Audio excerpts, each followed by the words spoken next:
Hey everyone, welcome to the Queen's Court. We are joined today not by one but two special guests. You can introduce them, but seeing as you're repping them. We are speaking today to the Se7en. Fletch and Owen, Mason Bishop.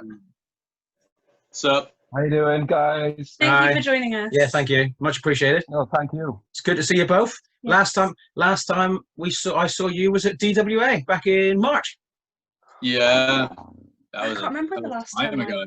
saw them was. Like maybe Southwest Wrestling for me. I couldn't even 20, say when that was. wasn't it something like the 26th of March for that Devon show? I think it was a bit earlier than that because lockdown was the 23rd. It's about 17th.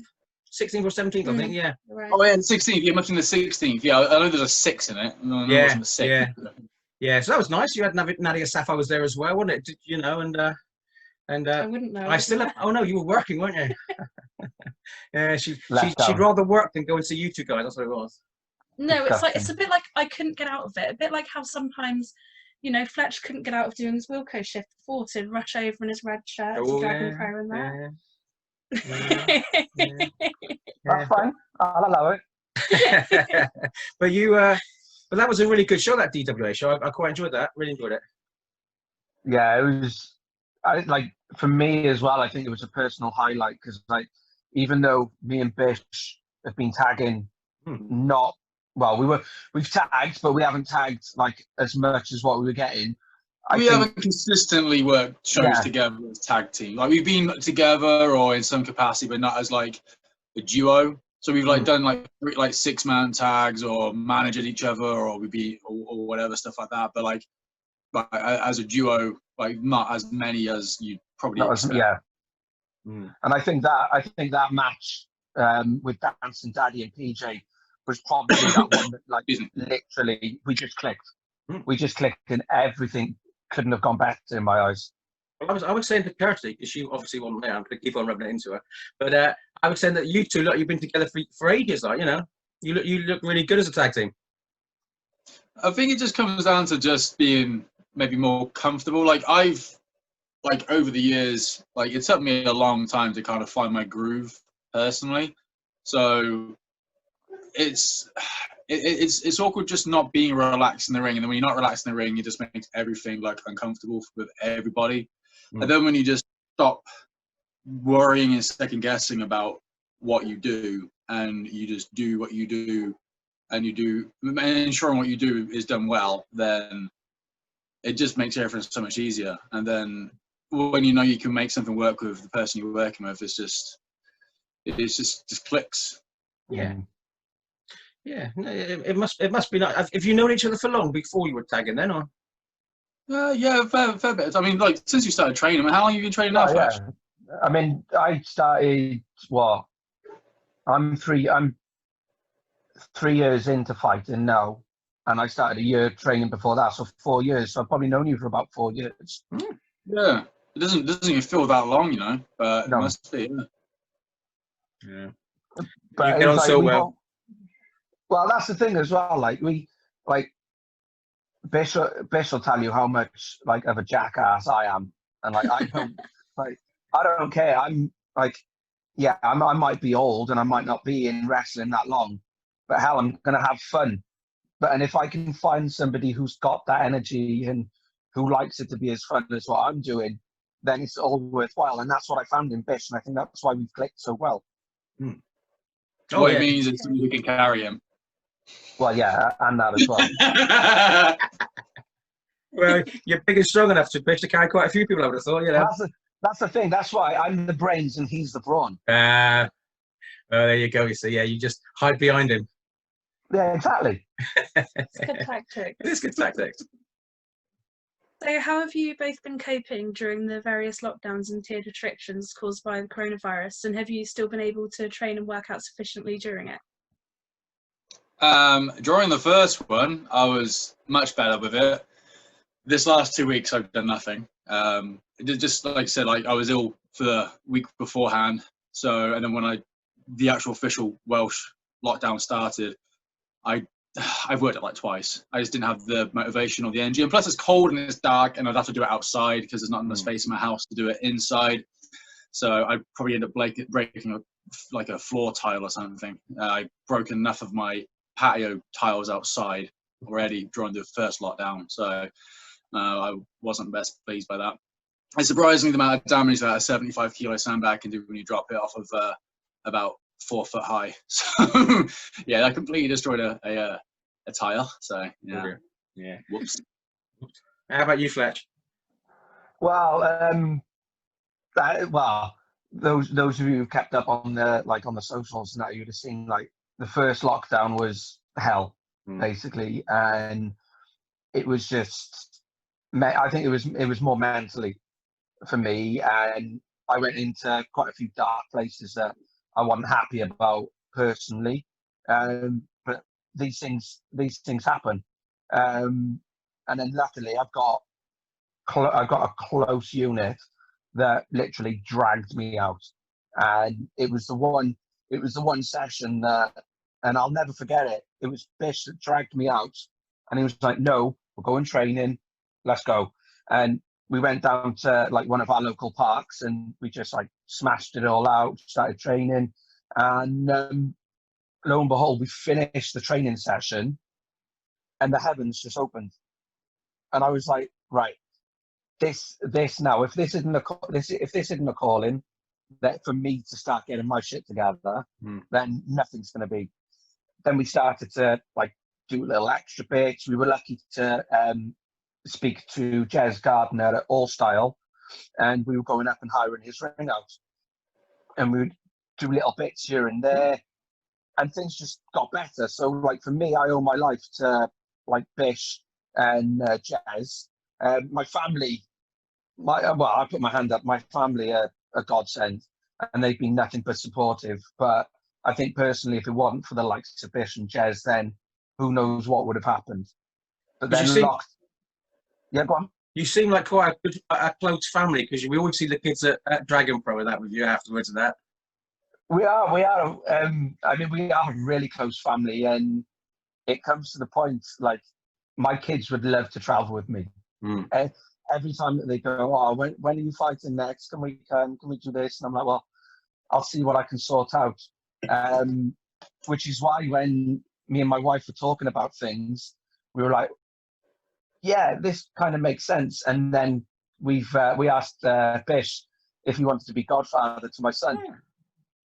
So yeah, it goes and proves that we are, no matter if we're in the wrestling ring or it's the personal, we are just one big close family. And I think that's what made it even better for me to get through lockdown, is knowing as I've got this supportive group. Yeah, I think it helps having somebody close, doesn't it? Like Yeah. But so how did you both get into wrestling then? Just been a mark. No, I don't know. Like, I mean, I started watching it again. I always used to watch when I was a kid, but then I just got interested in other stuff when I got into my early teens. Didn't really follow wrestling for a few years, and then started watching it a little bit again, like in my early 20s. And then one of my a nephew was into wrestling as well. It kind of started me getting back interested in it again, and he wanted to go to like a local house show, so we took him, and then that kind of sparked my interest into it again. And then I was like, "Oh, this," because I've always been quite a physical sort of like sport, not super sport, but like individual sports, so like martial arts and stuff. I've always been into like kickboxing and whatnot. Tried my hand at a number of different martial arts and whatever. And I mean, like I obviously knew that it is a performance art rather than a genuine combat sport, but it was like kind of bridging that gap. And I was like, I really like wrestling, I like this, why not give it a go at both things? I kind of put it off for a little while, and then like 6, 7, it's been like 7 years now, Jesus. Shows that it's hard to climb that greasy pole. But it's been about 7 years since I started, and then I just messaged Dragon Pro and came along for first class, and then started from there, really. How about you, Fletch? I'm basically exactly the same. Like, I've always been into it. Went to shows when I was younger. It was like there was a WCW show in Cardiff, and then a couple of weeks later WWF came over. So I've always had that interest. but I've been more down the lines of team sports. So like I played football, I've grown up coaching football, and it came to it, and I was like, oh, I'm not enjoying playing sports anymore, but I want to try and keep active. And one of the coaches who was coaching with me at the time, he's actually an attack regular, and he said to me, well, why don't you get into wrestling? You like wrestling. I mean, you're always messing around. You cut promos on the kids every 5 minutes. So why don't you just give it a go? And I'm like, yeah, but the thing is, I had a look and I don't really want to be traveling to Newport. I don't drive. I don't want to travel all the way to Newport and then turn around. Sure. And then they came. God, there used to be in Newport, didn't it? Yeah, it hasn't been there for a little while. But yeah, I want in Newport. And luckily he said, well, there's training on your doorstep. Why don't you go and give it a shot? And the moment I went there, that was it. I just fell in love with it. And then like meeting Bish, meeting like the rest of the gang down there, getting to know them more. It's just been a snowball effect from there then. Yes, it's nice that Dragon Pro have probably got one of the best training schools in the country, you know. So what makes Dragon Pro so special? The training. Oh, I don't know. It's kind of a tough one. Yeah, I think it's probably just because the scene in Wales at the time was so shit. To put it bluntly, like it was not good. Dragon Pro as well, when it was under like Mike Bird as well, it was still hard to get a foothold in anything. It was just the cost of things, but the quality was always there. It was just, I don't know, like Birdie was just like a phenomenal trainer with his ability and stuff to teach you, but it was just the fact that it just went under the radar for so long because everybody has to travel so far, well, relatively so far to get a luck in anywhere. The problem being is like you may be driving, like for example, I regularly used to drive Birdie to his shows, and I got a couple of buckets off of it, but nothing ever regular. And again, because Birdie wasn't up there regular himself because of the distance travel, so it's no fault of his own. It's just the fact that there was no money in the scene. And then as soon as money started coming in, that's where people started like popping up more promotions or whatever. But it was the fact that like I think Birdie had something to prove with his ability, so he wanted to prove that the school could take off and actually have the pass on his knowledge and ability as well, because we had to prove a point to earn extra spots in places where we weren't anywhere near. Because that's the thing, is like when everything is like 2 hours away, hour at best in Bristol, nothing in Wales, barring like Welsh wrestling, and a small few other places which again aren't, up until recently relatively as well, weren't really doing anything, and it's hard to get in Welsh wrestling just because there's a very close-knit environment. They've got their close unit, and they're all over, like they're not just based in one area, they're all over Wales as well. So they'll just pack up like a circus and move to the next venue. So just Birdie had something to prove with his abilities to pass on to somebody else, and something to prove that, look, we're good, you should be using us. And then when it moved on to Hitch as well, he was down in London working on Progress as well back in the day. Same with Mark. Mark's like seasoned like in America and stuff. So you got all that from people who have been up and down, like Mark specifically up and down the UK scene a lot. Like Hitch went under the radar a little bit, but he again was all up and down the country, and he worked in London a lot when he lived in London. And then when they took over, again that same level of quality stuck. And that's the thing, is just uphold that reputation. And it's definitely I mean, there's a number of schools in Wales which just aren't anywhere up to the scratch of Dragon Pro. And I mean, I would say like Dragon Pro and All Style, the two, like if you were to go, I'm not very well versed with like North, because I know there is Britannia up north, and I'm only really commenting on like the South Wales scene. There's nothing in the middle. And then up north, I mean, that's 3.5 hours away, 4 hours, depending on what the traffic's like, what road you take.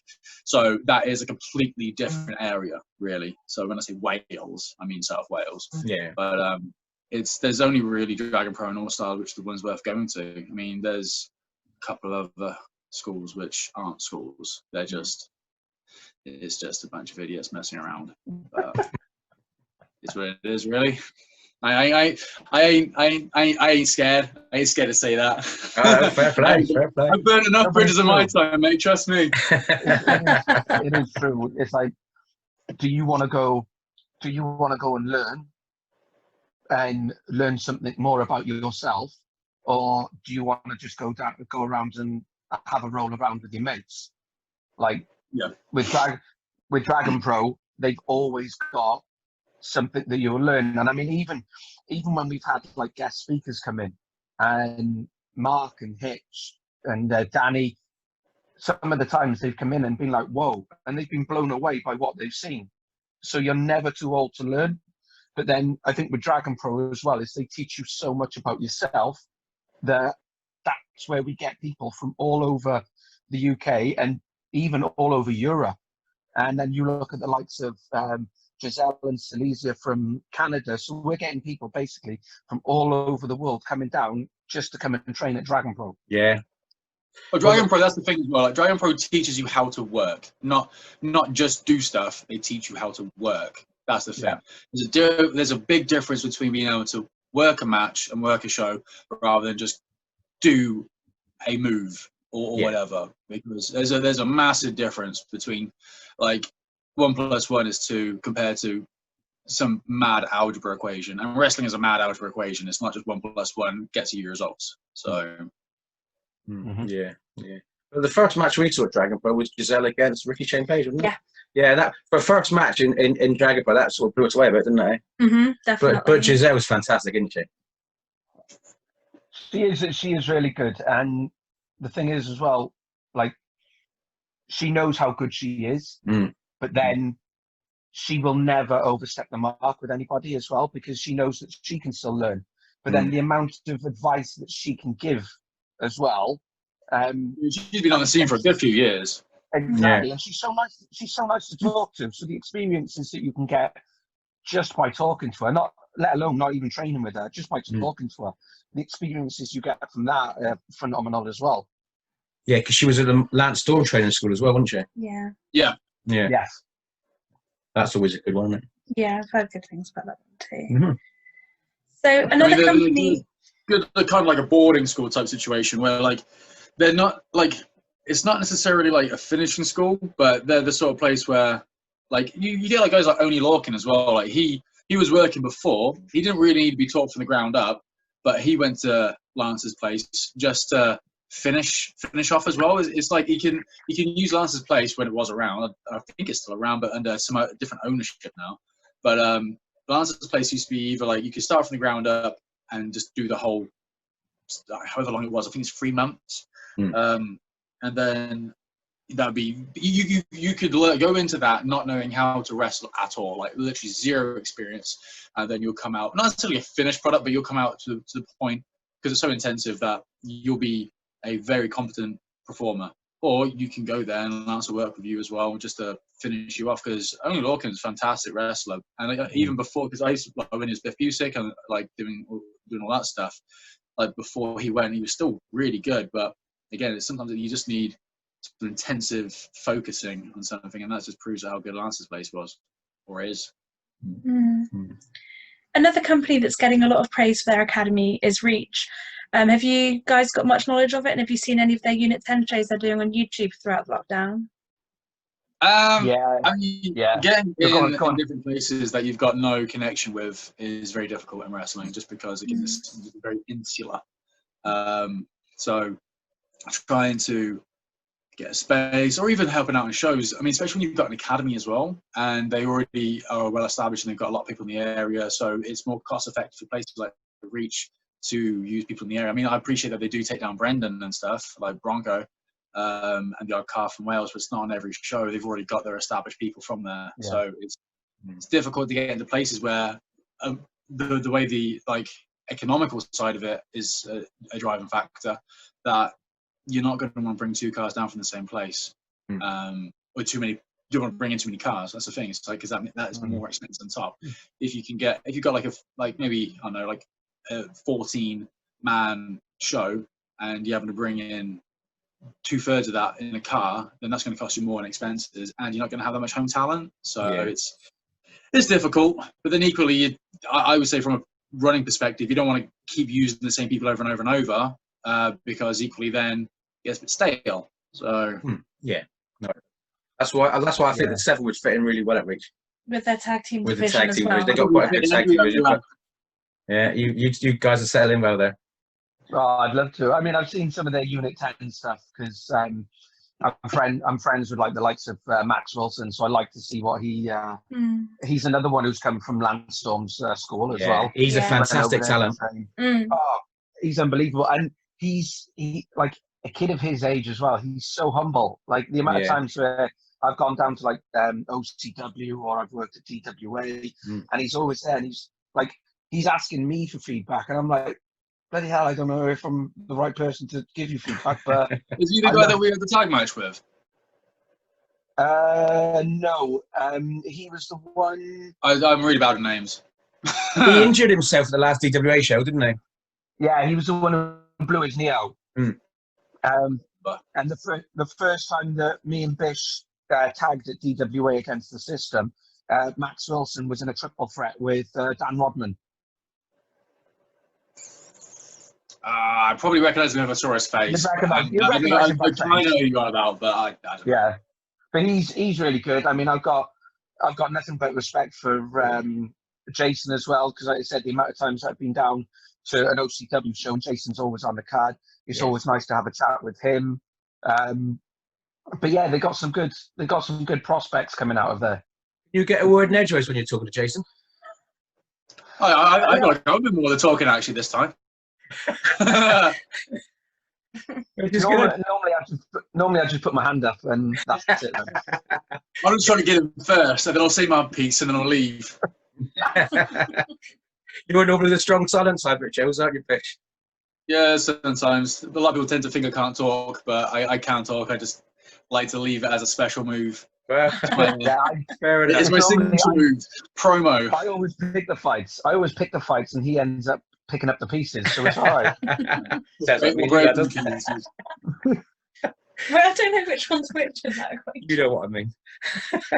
But so you've been at OCW a few times. Have you still haven't managed to get Chris Daly out of Wetherspoons, get him out of his head on coke, have you yet? Oh no, I'm not. I'm not even talking about Chris Daly at the moment because really? I don't even want to speak. I don't even want to speak to this blonde person to your side as well. What did I do? I feel a bit bad because the last time I spoke to Chris, I was on a quiz, and then I seen these questions for PJ, and they were pissed poor. Like, no wonder PJ is top of the league. When Kirsty showed me the questions the other day, I said, "Really?" I think you've been stitched up, Fletch. I was stitched up. It's all Chris. I just read the questions. To be fair, it is. Kirsty just reads them. She don't actually have any say in doing the questions. So Chris is the brains, and you're just the pretty face. All right. I wouldn't go as far to say the brains, but you know. You're under the bus then. not a pretty face. It's like, oh, shade.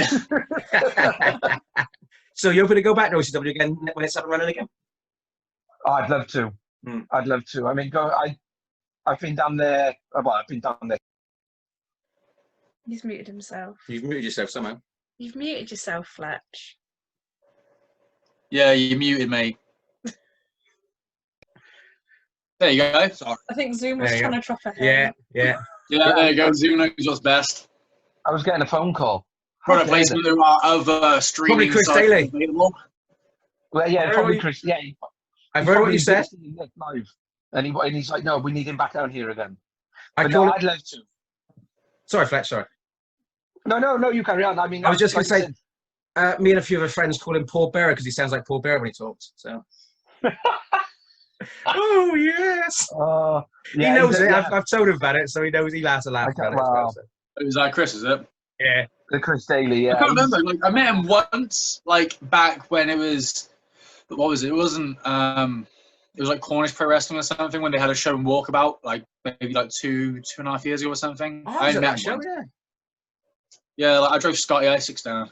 That's right. All right, cool. Yeah. That was a good show, actually. Yeah, from what I remember. I tried to get myself on, but it didn't happen. Oh, that's a shame. Because Justin Sizen was there as well, wasn't he? Well, you went on. Yeah. I I like him. But yeah, no, so it'd be great to see an OTW. What about, how long have you been wrestling at DWA then? Not long, less than a year, really, isn't it? Yeah. Yeah, because I know they do the crossover shows like with New Robin, and they'll do the like the House of Heroes. Oh, House of Heroes. Yeah. Yeah, so I did the first House of Heroes, and then we got invited down to do the DWA show. So we've done 2 DWA shows now. Yeah, we've already done the 2. Yeah, they were both this year, weren't they? Yes. The first one was against the system, was a Dom and that other lad. It was supposed to be like Austin Drake won it, but he hurt himself. Yeah, he pulled out because he was ill. And then we had who was it? UK Dominator and Alexander Gray. Yeah, probably was him. Yeah. And that was another good match. That was another good match where everything just started. That's right. He's doing something in Reach now as a tag team with Blake Harrison. Alexander Gray there. What are they called? The Outcasts. The Outcasts, yeah. I'd think about that. Yeah. But yeah, no, I mean, Robin runs both House of Heroes and DWA now, doesn't he? So I mean, it might be easier for them to mix in that now. So maybe, yeah. It's good as well because you've got the likes of Dom, who's been around for like 200 years. Yeah, like 20 plus years, like, isn't he? When he was wrestling, he was probably the only wrestler still older than me. Now he's retired. I'm gutted, but you know. I know. I mean, there's a few down Norwich way or down that way that are still bringing on to their glory days. So yeah. But he's still in good shape though. Oh, he looks fantastic, doesn't he? Still, yeah. It was a ridiculous shape. I know he tore his rotator cuff, didn't he? That was the last injury he had, and I think that's what finished him off, and that's why he retired, I think, in the end. But he had a lot going on like the past couple of years, because I know I've had a good conversation with him, and he wants to take more of like the training and the back step and bringing the wrestlers through, and so I think like he's more of, I know the brains, I know the wrestlers that we need to bring down, and Robin's like, I'm just going to be the media man. I'm happy to be everything that's needed. Money in the media. They've got a good partnership together, I think. Yeah, it seems to be. It seems to work quite well, doesn't it? But the thing I remember about Dom, he's very good on the microphone, isn't he? I've only ever been at a couple of shows with him, to be honest. Like I've met him like in the past, but I've only ever really like crossed paths with him like a handful of times. And like he was on the mic. Like he did cut a promo on us at that show, but I don't really remember much of it, to be honest. I wasn't really paying super attention, unfortunately. I was trying to think if I didn't forget the spots. Fair enough. But I remember he normally pretty good against the crowd. And Chris Daly, he always takes the mick out of Chris Daly. Chris is in his wheelchair, and he'll point at Chris. I saw you out in the foyer just now, running around. You out there claiming benefits, and he's going. Woo!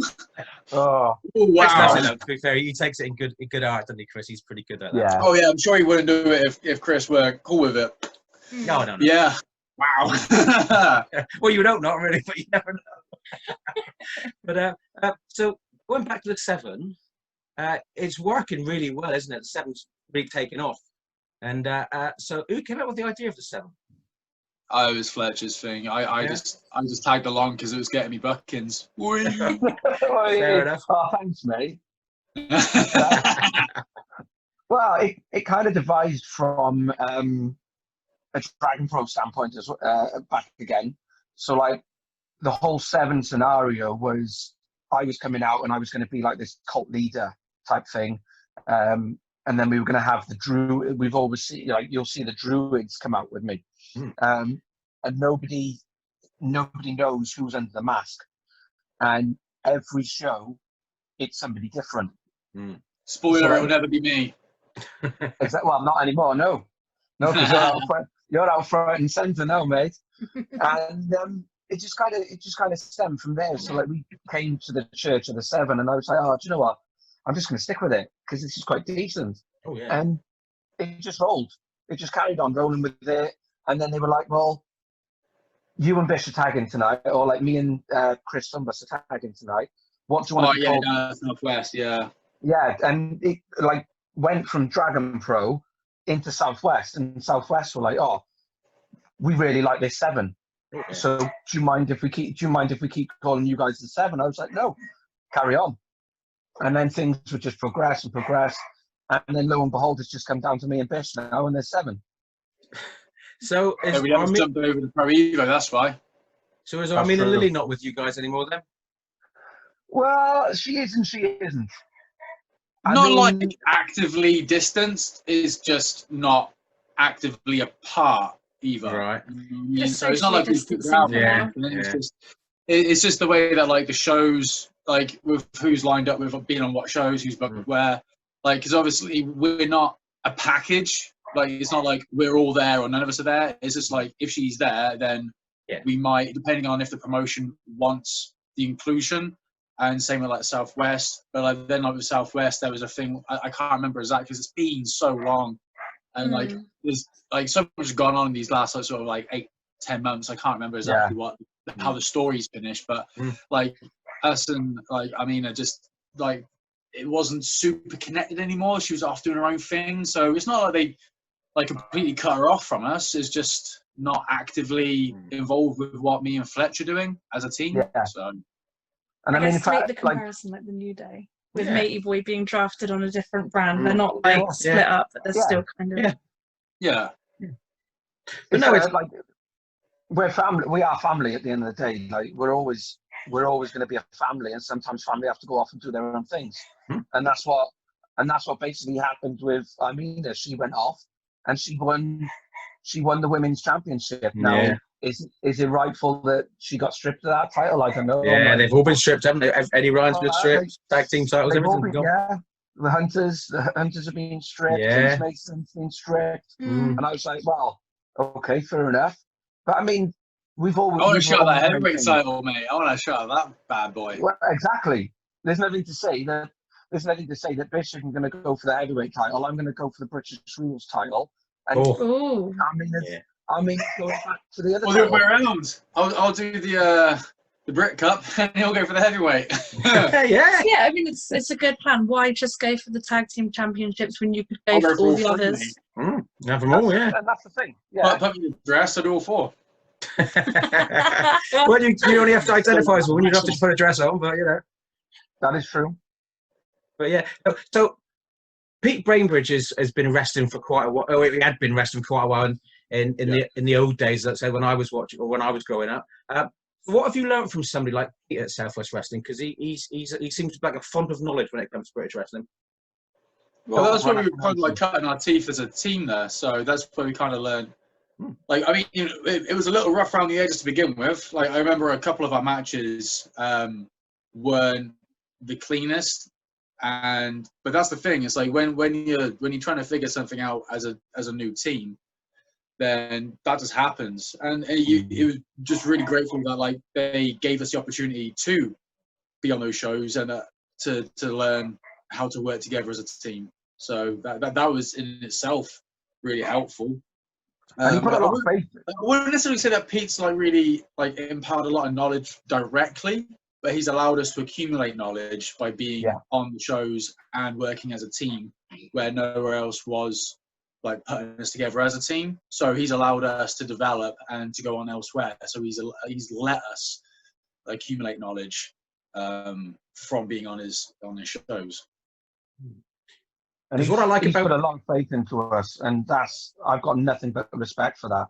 Like you see him at a show, and the one thing that I've learned from Pete is never to run a promotion, because he is up and down, he is all over the place when it comes to running a promotion. And I'm like, whoa, I've got to do 10 minutes in a ring where probably I'm only going to be active for 5, but that man on show day is literally active from the get-go, from like 12 o'clock until midnight. He's like 12 hours all the way around, and he'll get up and do exactly the same the following day. Yeah, but you're only active for 5 minutes because you're the heat guy. I'm the hot tag guy. That's the problem. Yeah, that is true. Yeah, but I mean, what I like about Southwest Wrestling is that they try and offer you something different, don't they? With the Brit Pro Cup and all that as well. You know, it's old school wrestling. I really like that. Like that, something like that as well is something that I would really like to actually get involved with, because again, a lot of people look at me and think I probably can't talk because I never talk, but I can talk if I want to talk. Yeah. And then also a lot of people tend to think or assume that like I can't grapple. Like it's never really been something that is like I don't do it often because like not many people want to see somebody like me doing that. That's the thing. So I'm not going to do something for the sake of doing it when it doesn't fit the purpose of the mat or the crowd. Because otherwise that's just selfishness and self-indulgenceness. So it completely defeats the point of you putting on a show and entertaining people. You're not going to entertain them doing something that they don't want to see you do. But equally though, it's like I'm actually pretty proficient with my grappling, and also the fact that like I do jiu-jitsu, so that really does help, and also broadens your perspective a lot on how grappling within wrestling works or should work. And if you end up offering something different like that, then it really shows that you actually can be a bit of a wolf in sheep's clothing when it comes to certain stuff. So a bit of an unknown. Yeah, it's always good to see the different sort of options and matches that they put up on Southwest with like the Brit Cup stuff and an inclusive women's division as well. Yeah, and that women's division is going to be looking really strong as well when it comes back, aren't they? Yeah, really tasty, and it's nice to see. It's nice to see like Pete is just like broadening his horizons as well. So like he's not just going to go, right, we'll get Armina because she's down the road. We'll get Chantal down because everybody knows who Chantal is. He's also offering opportunities like LA Taylor. That's what I was looking for, LA Taylor. Once he starts seeing the likes of Ruby and Echo Reed coming through as well, that'll probably that easily in its own would be a car coming up. Interrupt, but like I mean, for example, before lockdown, they had Lucia Lee and Chantal were like standing in the headline match. So a women's last standing match as a main event. In an area that probably wouldn't necessarily know those two that well, but he trusts them enough to put on a good show that they want to see and that they will enjoy. And people loved it. So we've been watching Reach from the start. We've been watching LA Taylor for all her matches, and she is something special. She's gonna be something special when she's had a bit more experience than that. She's amazing, isn't she? I look forward to seeing her debut in South. I would absolutely love to see like the likes of Lucia, Chantal, Echo, LA Taylor, Armina. Get all those like I'd love to see like a full-on women's tournament of all that. Because hopefully they can do that. When they turn around and they're like, oh well, and they do this and they do that, but do we really want women-only wrestling and all like that? Those guys will beat the crap out of each other for 3 hours straight, and I would love to watch it. Women's wrestling has got so good, hasn't it? People only want like, people enjoy women's only wrestling. It's like, but like people enjoy men's only wrestling. So I mean, what's the difference? I mean, it's wrestling. As long as it's good wrestling, absolutely. That is the benchmark. It shouldn't be what gender a person is. No, it'd be a whole show of women, a whole show of men. As long as it's good wrestling and it's not on there for the sake of being on there. It's the same way around. It's like if it's mostly a woman's show, but then you, for inclusiveness, put on like a men's match, and the men's match is a steaming pile of dog shit, then why do you just put it on two more other good women if they were people? So say they came up with those other girls, and they were like those two other wrestlers or workers that were with them and came up as just like to help out. They grafted to help out on the show. It's like you know who they are, and you know they put on quality matches, and then you've got the two boys that you booked, and you know that like they're a bit ropey, and the girls are better than the boys. It's like it doesn't make a difference. Put on the better performers. it doesn't matter what's between their legs or whatever, like, you know. Yeah. It's like the fans just want to see good wrestling. Like you Exactly. said, it doesn't matter if it's men or women or whatever. It's just good wrestling is all we want to see in it. And that's the Precisely. one thing that, like, it winds me up every time I see intergender wrestling. It's wrestling. Yeah, yeah. It doesn't matter what. I can It see doesn't the matter what you argument got. for It's and wrestling. against intergender, but generally speaking, it's like it's performance art. That's the thing. It's like it's. I can understand from like a WWE perspective, yeah, because it's that thing. But at like a lower level, like an independent level or whatever, then yeah, it's not an issue. It's just it's all about story. It's like when you look at matches, when you have like equally though in WWE, when you have guys like prime example, everybody always mentions it when an intergender match is brought up. You have like Big Show versus Rey Mysterio. It's like if you have like legitimate sports, like combat sports, you have weight divisions for a reason. So you don't get stupid matchups like a Big Show versus a Rey Mysterio. It's like old school UFC when it was just literally like free for all. That's what it was. It's just completely stupid. And that's why you'd have massive blokes just completely battering small guys or whatever. Yeah. But it's all down to stuff you watch on porn, that is. yeah, but like a prime example, going back to someone I said, like, I do jiu-jitsu. Like I regularly, like there's a very very good woman in my gym who will regularly tap out most of the men on the mats, and myself included. I've been tapped out by her numerous times because I can't beat her. I can barely get past her guard. If I ever do get past her guard, she gets it back, and I'm probably giving up my back to her straight away. So yeah, it's all like you can say then use that argument. It's like, look, if it's down to technique and proficiency, if they got the better technique, then it doesn't matter how big and strong you are. If they can shake you out, they can shake you out. All it takes is to stop the blood flow into your brain. So yeah. It's like when I take the mick at a Kirsty now, I know very well that when this is over, she'll be beating me up, like, so I know I got no chance there. So. Exactly. Basically, yeah. Basically, but so Reach now, they've got the tag team champions of LA Taylor and Josh Knott, and they're really moving forward. It's a great move because LA Taylor could beat up most of the guys in the dressing room, I would say. Yeah. So it's really good. I mean, like you look at like Jordan Grace, like she had the Impact title, didn't she? So yeah, perfect example. If something makes sense, run with it. Yeah, absolutely. Yeah. Was Jordan Grace? Did Jordan Grace get it? What was it?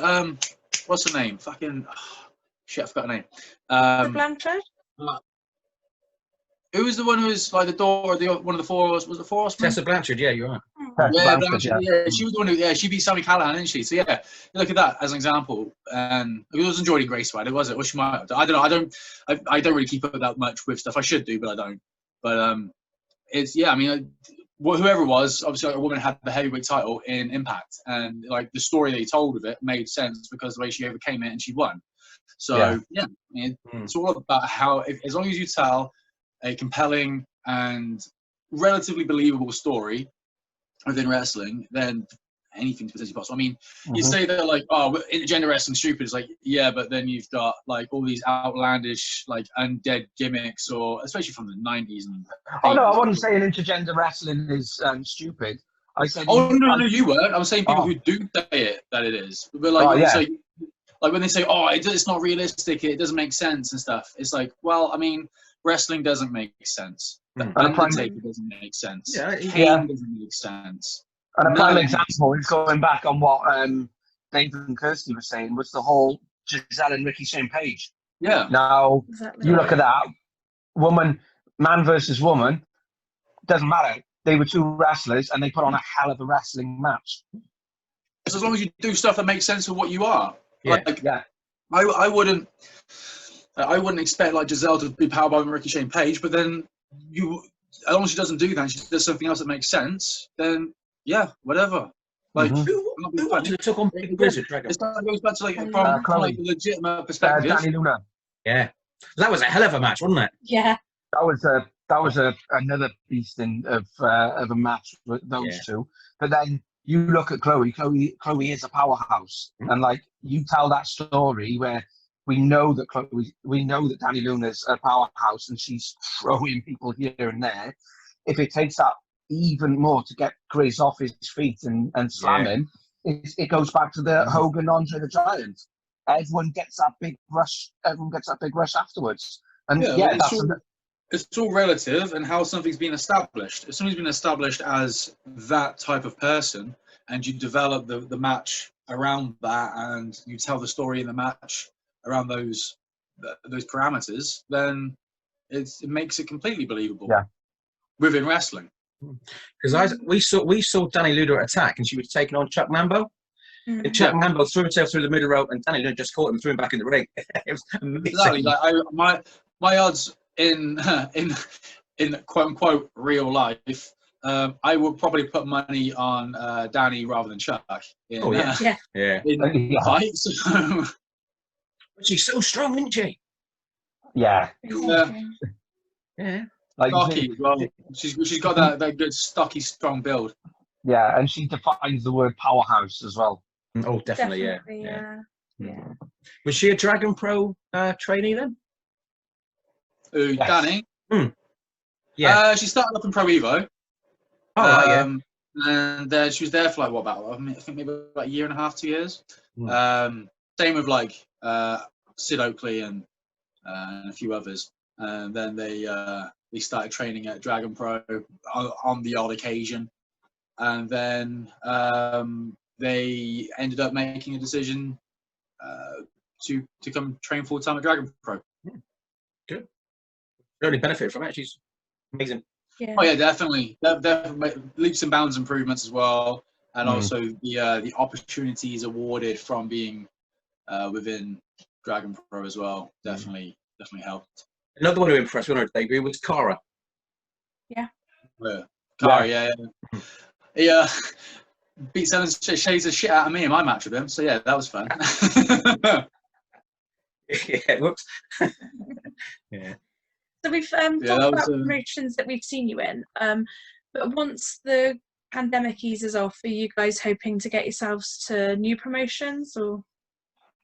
Yeah, I could probably speak for both me and Fletch that like we want to like work wherever and anywhere, as long as it's safe. That's the main thing. Yeah. As long as it's a safe place that isn't some like glorified backyarders in some ropey building somewhere, whatever, with a broken ass ring, then I'm happy to work there. As long as they pay for our expenses, they treat us fairly, and it's a safe working environment for everybody involved, then I'm happy to work there.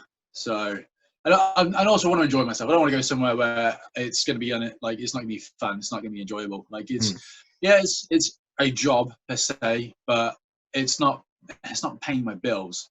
So I'm not going to want to be going out of my way to do something which is going to cause me any kind of dissatisfaction. Eddie Ryan is about knowing your worth. Yeah. You know. Yeah. But no, I'd love to see a UPW places like that as well. You know? Yes. Yeah, that'd be great.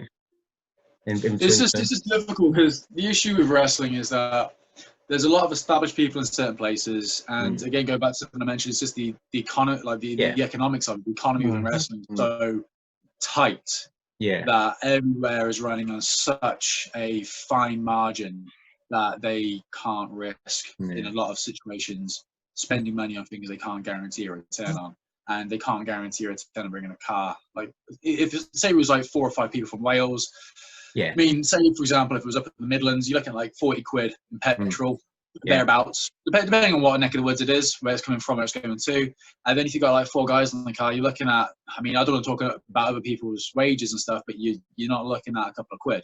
No. So you're looking at like a tidy sum, and that can be the difference between, like, I mean, if a place is selling tickets for a tenner, I mean, that car might be somewhere like, if their tickets are like £10 to £15 a piece, I mean, and that's pushing it at £15 for a lot of places, that car is going to be the difference of maybe about between 10 to 20 tickets. Yeah. And that's that. If there's no guarantee for that, unless they've got good pre-sales, but they've got good pre-sales, and that's probably going to be based on who they've already promoted the show around. Yeah, so. This is true.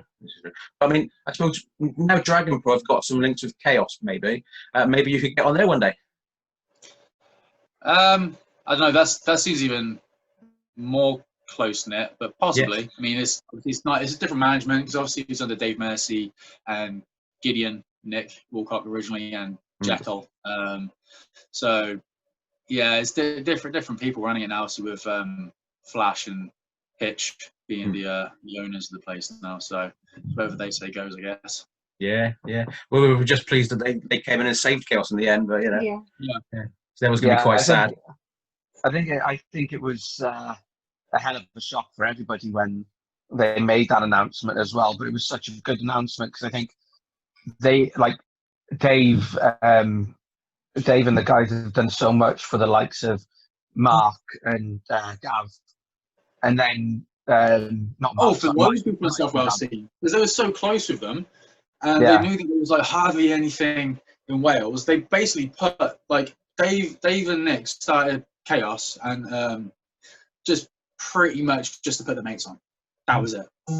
They started Chaos just to put shows on for their mates. Pretty much like how Attack started. Attack started just to pretty much just put shows on for their mates to get work. So, but yeah, I suppose they've done well. I mean, Chaos is before everything got locked down. I mean, Chaos was just about to move to even a higher level again, weren't they, with the new guys there? Yeah, definitely. Yeah, they definitely started to make waves before they shut shop. Shut shop under that management. But yeah, they were definitely like that sort of mid-tier, borderline top tier of British wrestling at that point.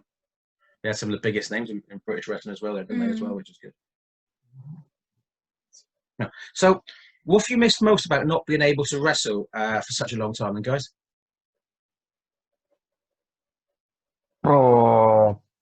That's a tough one. To be honest, I do miss the banter that like me and Bish have in the car. I do miss. I honestly do miss the car journeys. I do and I don't, because I'm always the one driving.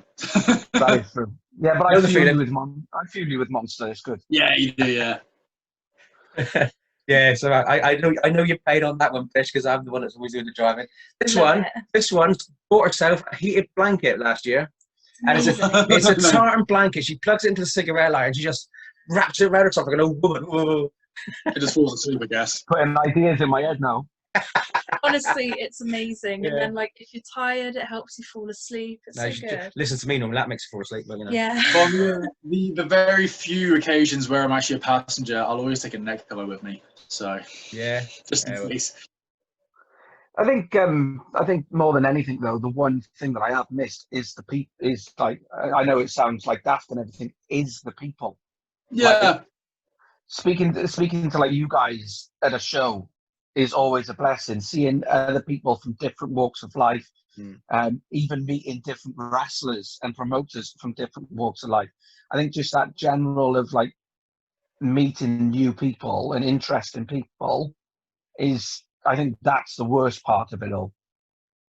It's the social side of it mostly, I would say, because you sometimes see people that you don't often see, or you don't see anywhere other than at shows because you live in completely different parts of the country, but you form friendships through shows. So you don't often see them other than at shows just because you don't live anywhere near each other.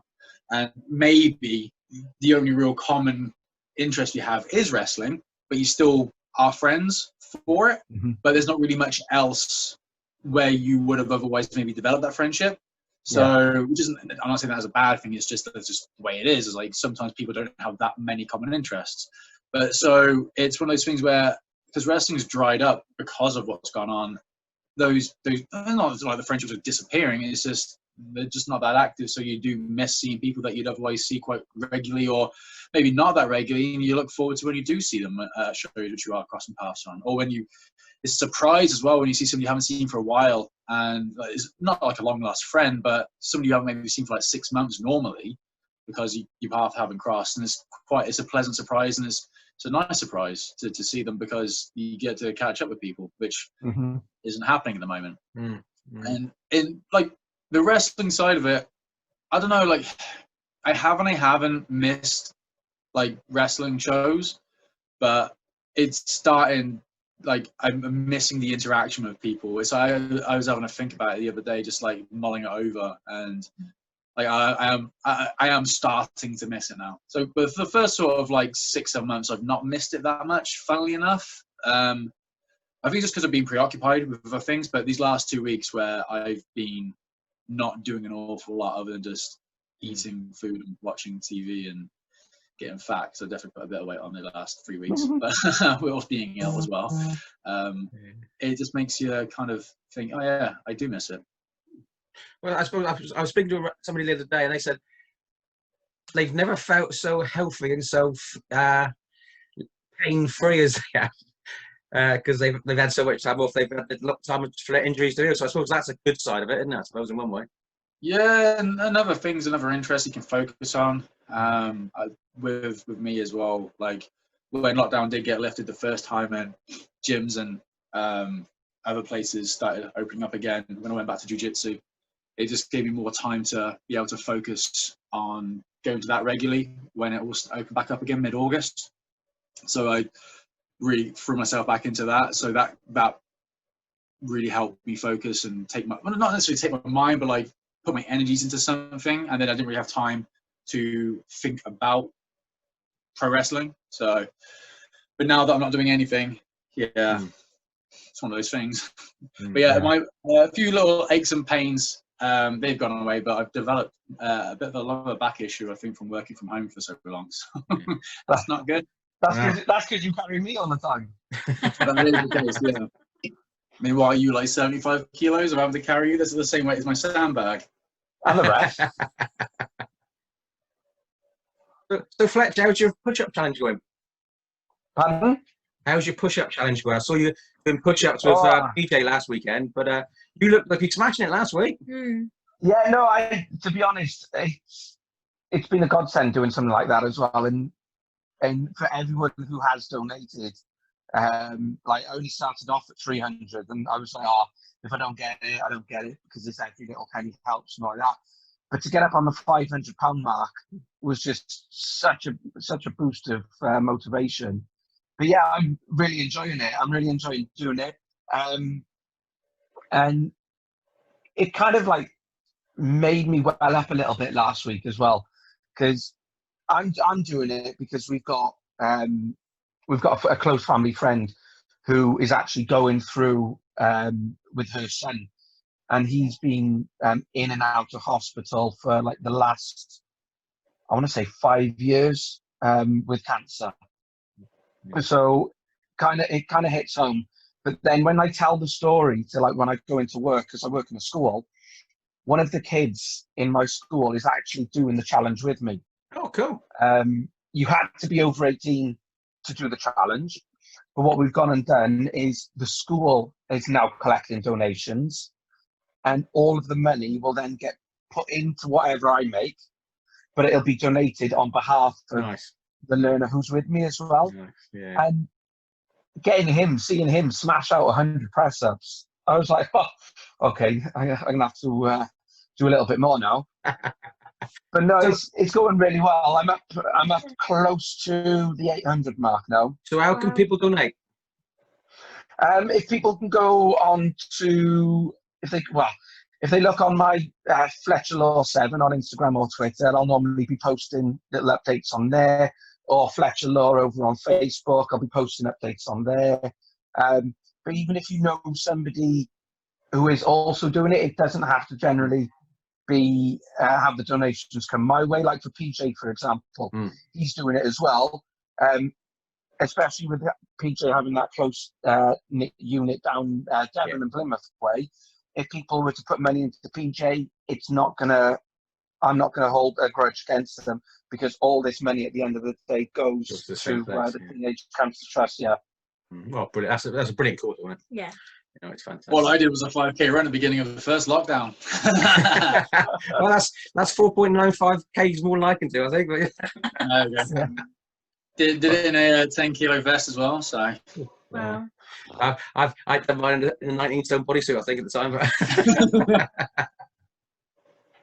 But anyway, thank you very much, guys, for all your time. We do appreciate it. It's been an absolute pleasure speaking to you both. Yeah. You're welcome. You too. And we look forward to seeing you at the show again soon. You're more than welcome. And soon. Well, next year Just- anyway. Yeah. Just to give you guys a quick update, because I know old Queenie was punching you in the ribs. T-shirts have been sent off to be printed.